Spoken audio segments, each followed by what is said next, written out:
Bait yang hancur itu akan dibangun Yesus kembali dalam 3 hari.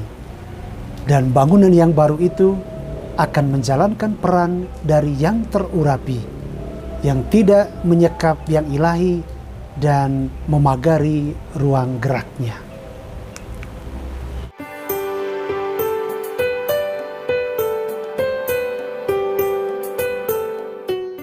Bapak, Ibu, Saudara-saudari yang terkasih, dalam Injil Lukas pasal 21 ayat 5 sampai 19 yang dibacakan pada hari Minggu ini, Yesus menegaskan kepada orang-orang yang sedang mengagumi bait Allah, apa yang kamu lihat di situ akan datang harinya, di mana tidak ada satu batu pun akan dibiarkan terletak di atas batu yang lain. Semuanya akan diruntuhkan. Perkataan Yesus ini membuat mereka tersentak, menyentuh situasi mereka saat itu, karena mereka sedang berpikir bahwa dunia ini segera akan berakhir. Sebab itu mereka bertanya, kapan saat itu akan tiba dan apa tanda-tandanya. Yesus menjawab mereka dengan menasihati mereka agar yang pertama, waspada terhadap orang yang mengatakan saatnya sudah tiba dengan memakai nama Yesus. Mereka diminta untuk mencari pegangan yang sungguh-sungguh dan tidak sibuk dengan spekulasi dan perhitungan kapan akhir dunia ini. Yang kedua, Yesus meminta agar mereka jangan cemas melihat terjadinya perang atau berbagai macam kekacauan yang bisa jadi menandai datangnya saat itu. Yang ketiga, Yesus meminta kepada mereka agar tidak perlu gentar bila ditangkap dan dianiaya karena kebenaran dalam nama Yesus. Inilah kesempatan bagimu untuk bersaksi, karena aku sendiri akan memberikan kepadamu kata-kata hikmat, sehingga kamu tidak dapat ditantang atau dibantah lawan-lawan. Bila kamu sanggup bertahan, kamu akan hidup. Bapak, Ibu, Saudara-saudari yang terkasih, ada miskomunikasi atau lebih tepat misunderstanding antara orang-orang Yahudi termasuk Sanhedrin sebagai pemegang kendali hukum agama waktu itu dengan Yesus. Bagi orang Yahudi, kekacauan demi kekacauan dan ketegangan yang terjadi di antara masyarakat Yahudi sendiri yang diperparah oleh datangnya kekuatan luar, mula-mula orang Yunani dan kemudian orang Romawi, membuat mereka berkesimpulan bahwa akhir dunia segera akan terjadi. Situasi ini membuat banyak orang Yahudi mengungsi ke padang gurun dan tinggal di berbagai pertapaan. Dari sanalah muncul berbagai kelompok pertapa seperti kaum Eseni, komunitas rahib Qumran, dan Yohanes Pembaptis sendiri bersama murid-muridnya. Ketegangan itu berlangsung terus pada zaman Romawi. Tidak semua orang Yahudi sepaham. Ada yang ingin memberontak dan ada yang menerima saja keadaan itu sambil menunggu datangnya seorang pembebas, yakni Mesias.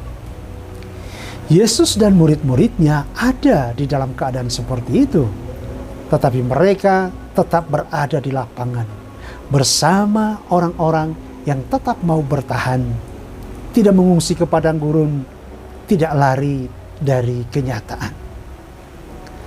Perkataan Yesus yang meramalkan keruntuhan bait Allah tentu semakin meyakinkan orang Yahudi bahwa akhir dunia sudah dekat, karena bait Allah adalah lambang kesatuan religiositas bangsa Yahudi. Ini yang menjadi latar belakang Injil Lukas pada hari ini. Bagi Yesus dan murid-muridnya, kehancuran bait Allah itu tak terelakkan, karena lembaga ini telah rusak dan terlalu jauh menyalahi perannya sendiri. Injil Lukas mencatat beberapa hal. Yang pertama, mengenai kesembuhan 10 orang kusta dalam Lukas pasal 17 ayat 11 sampai 19. Mereka tak mungkin dinyatakan sembuh kalau tidak menghadap imam di bait Allah terlebih dahulu, meskipun secara nyata mereka sudah sembuh. Yang kedua, dalam perumpamaan orang Farisi dan pemungut cukai, Lukas pasal 18 ayat 9 sampai 14 ditekankan bahwa orang yang dibenarkan ialah pemungut cukai yang berdiri jauh-jauh. Karena dalam pandangan orang Yahudi, kaum Farisi yang menjalankan aturan agama secara ketat, itulah yang dibenarkan dan diselamatkan, serta mendapat tempat terdepan dalam bait Allah. Ternyata mereka tidak dibenarkan oleh Yesus, karena mementingkan aturan daripada martabat manusia.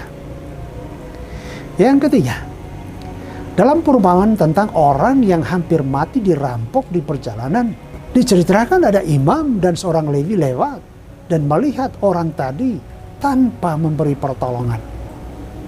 Mereka itu termasuk lembaga bait Allah. Dan masih ada beberapa contoh lain di mana bait Allah tampil bukan sebagai tempat orang memperoleh kebaikan ilahi, tetapi malah dihalang-halangi.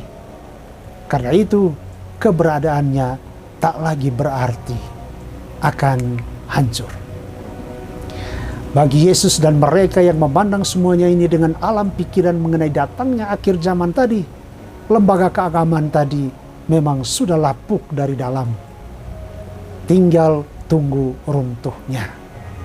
Penumpasan oleh pasukan Romawi kemudian menjadi lebih mudah, bukan menjadi penyebabnya.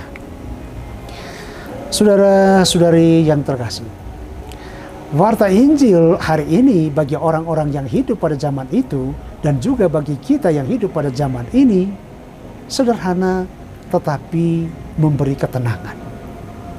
Yang pertama, jangan mudah mempercayai orang yang mengaku diri Mesias. Pada zaman kita ini, banyak sekali nabi-nabi palsu yang bergentayangan di media sosial dan diikuti juga oleh beberapa orang yang mungkin terhimpit secara ekonomis atau politis, mempraktekkan dan menyebarkan ajaran sesat yang pada gilirannya mereka sendiri kemudian menjadi tidak waras lagi. Yang kedua, tabah dalam penderitaan. Penderitaan tidak boleh membuat orang-orang putus harapan atau putus asa, lari dari kenyataan hidup. Stres dan bunuh diri bisa tumbuh dari sikap tanpa harapan seperti itu. Tetapi percaya bahwa masih akan datang seorang pembebas, apakah itu negara, lembaga gereja, atau orang baik lainnya, yang datang membebaskan kita dari belenggu hidup dan tetap percaya bahwa mukjizat itu bisa terjadi. Tabah tidak berarti pasrah saja menerima kenyataan hidup.